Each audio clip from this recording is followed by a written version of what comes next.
Yeah, sure. Go ahead, Hardik. Yeah. I'm so sorry for texting in so late. I had some problems with my internet. Anyway, my question is sort of an extension to what Diksha has already asked you. So in a scenario where your GPA is slightly above average, but not something that you expect yourself to land Oxbridge for that matter, what is the direction that you should then look towards? As in, which colleges do you think are then appropriate to be for us to target in those circumstances? Like, what should be the safety net if, let's say, you're skeptical about landing Oxbridge? So if you don't get into Oxbridge, like before specifically answering the question, general note is not the end of the world.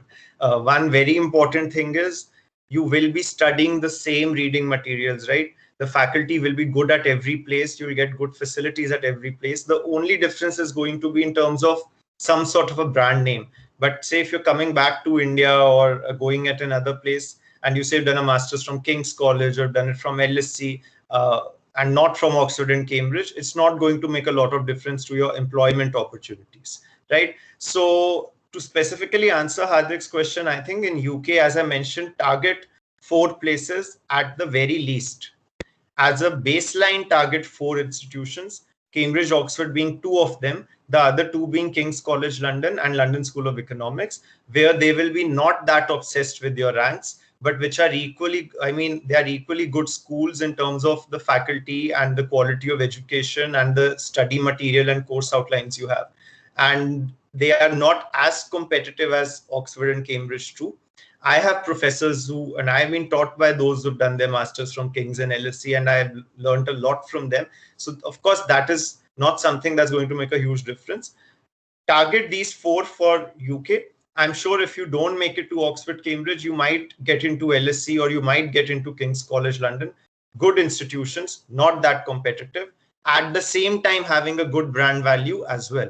So that would be my realistic scenario.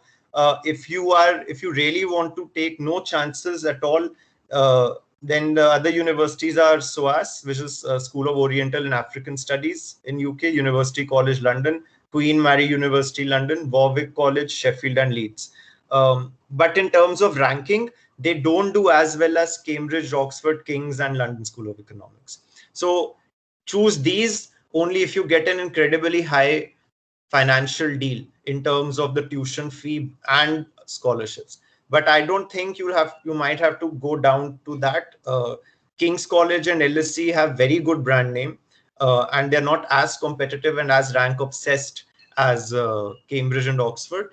And the chances of your co-curriculars offsetting a bad CGPA would also be much more for King's and LSE than they would be for Cambridge and Oxford, where they might just be there, but they would be more for these 2. So start with these 4, which will be my direct answer to you. And depending on how many places you want to apply to, how much time you have, how much mental space you have, you go down to other places like SOAS, UCL, etc. Thank you. No problem. Perfect. We don't have any more questions. Okay, Anurag is typing a question. Okay. Yeah, we'll just wait for that.